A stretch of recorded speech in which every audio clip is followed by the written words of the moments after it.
Asmi Syahputra, pakar hukum pidana. Saya ingin ke Pak Asmi terlebih dahulu. Pak Asmi, dengan waktu kemudian yang Anda sebutkan, ada waktu ideal untuk kemudian MA memutuskan satu kasus, PK itu diterima atau ditolak. Tapi perlukah sebetulnya terobosan yang harus dilakukan oleh MA, paling tidak dalam waktu yang singkat ini? Apa yang harus dilakukan oleh MA untuk kemudian mempercepat proses peradilan ini agar tadi keadilan didapatkan bukan hanya untuk satu pihak tapi juga untuk semua? Ya tentu Mahkamah Agung harus merubah sifat-sifat dalam peradilan itu menjadi sikap. Itu yang paling penting ya pada akhirnya. Sikap kejujuran, sikap kebenaran, sikap keadilan itu karena sekali lagi orang melakukan perlawanan itu kan akibat ada rasa ketidakadilan. Perlawanan hari ini melalui PK itu adalah ada rasa ketidakadilan yang dirasakan oleh rakyat yang diperjuangkan melalui teman-teman penasihat hukum hari ini. Lagi-lagi kalau tadi kita bilang kalau out the box katakanlah ada satu terobosan yang memang bisa dilakukan oleh Mahkamah Agung, ya tentunya kita mungkin beliau-beliau tidak mau lagi ceroboh. Ya, ini kan perlu ada penelusuran, ya kan, harus ada telisiknya, harus ada telitinya, baru temukan dan terang mungkin dalam pertimbangan-pertimbangan hukumnya. Karena ada sekian kasus ataupun saksi-saksi yang mungkin ratusan ini kan harus dipertimbangkan kembali oleh katakanlah hakim Mahkamah Agung gitu loh. Bagaimana kualitas kesaksian ini, bagaimana kualitas alat bukti ini, karena mungkin bisa ratusan, puluhan daripada saksi-saksi yang memang harus dipertimbangkan nanti dalam perkara-perkara daripada para pemohon PK ini. Jadi saya kira Mahkamah Agung lagi-lagi ada ketentuan dan syarat dalam hal ini keterkaitan tadi. Andai saja mungkin satu perkara, ya mungkin Mahkamah Agung mungkin akan menentukan sikap bisa dengan segera. Tapi dalam saat yang sama, mengingat mekanisme PK itu harus ada berita acara pendapat yang dikirimkan dari pengadilan negeri asal. Nah, sepanjang ini belum dikirimkan, apa yang mau diolah oleh katakanlah hakim agung ya untuk itu gitu loh. Jadi saya kira mungkin beliau-beliau akan berpikir ini dituntaskan.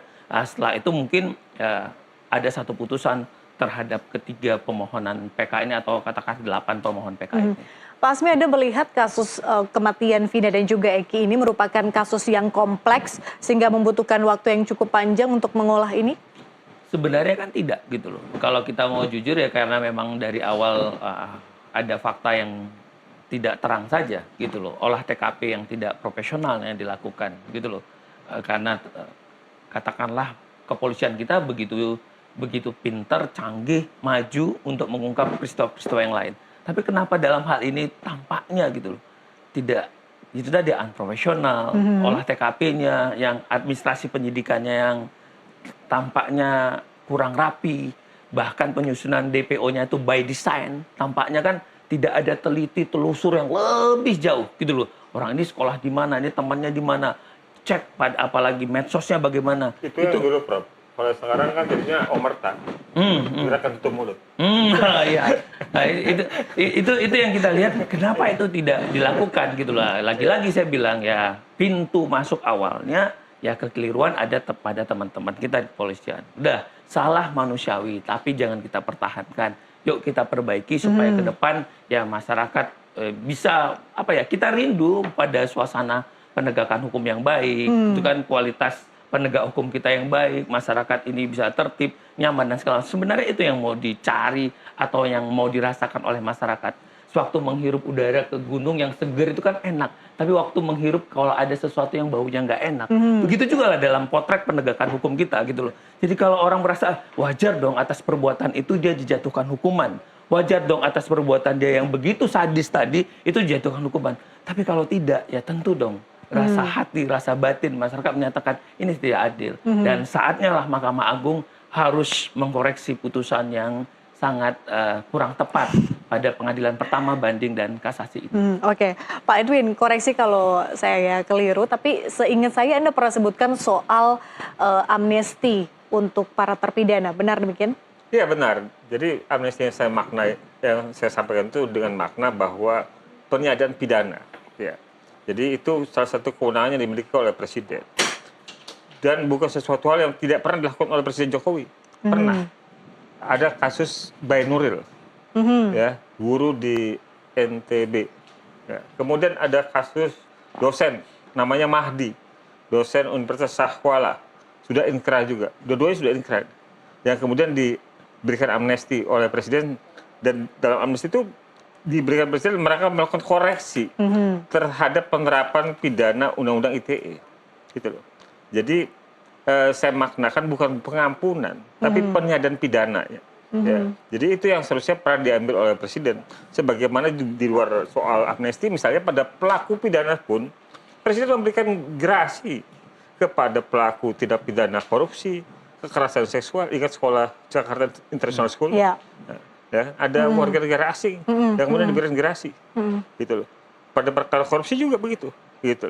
Nah, pada perkara ini juga kita kan semua masyarakat Indonesia tahu, melihat, menyaksikan, mengikuti selama berapa bulan, 4 bulan mungkin dari bulan Mei, Juni, Juli, ya sudah mengikuti selama 4 bulan ini, tapi sepertinya mungkin apa presiden tidak mengetahui, ya, nggak punya waktu atau seperti apa? Presiden tidak mau intervensi. Tidak ingin intervensi. Itu ya, bukan tidak mengetahui. Presiden kita pasti tidak mau intervensi biar peradilan. Nah, harus objektif juga. Karena seingat saya presiden baru 1 kali kalau tidak salah bersuara soal kasus ini. Iya, maksud saya begini, bahwa sikap itu pernah presiden ambil pada Ben Nuril dan Mahdi, gitu loh. Ya, yang tadi sudah saya sampaikan.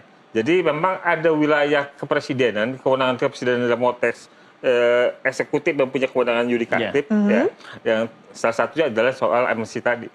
Bukan pengampunan, tapi penyadaran pidana, saya maksud. Gitu. Anda punya keyakinan itu akan dilakukan? Saya sulit berharap lagi. Apa yang Anda lakukan agar ini didengar? Ya, tentu lewat Nusantara TV ini ya, harapan kita bahwa suara ini dengar, ya. Bahwa yang menjadi korban atas peradilan sesat ini adalah warga negara kita.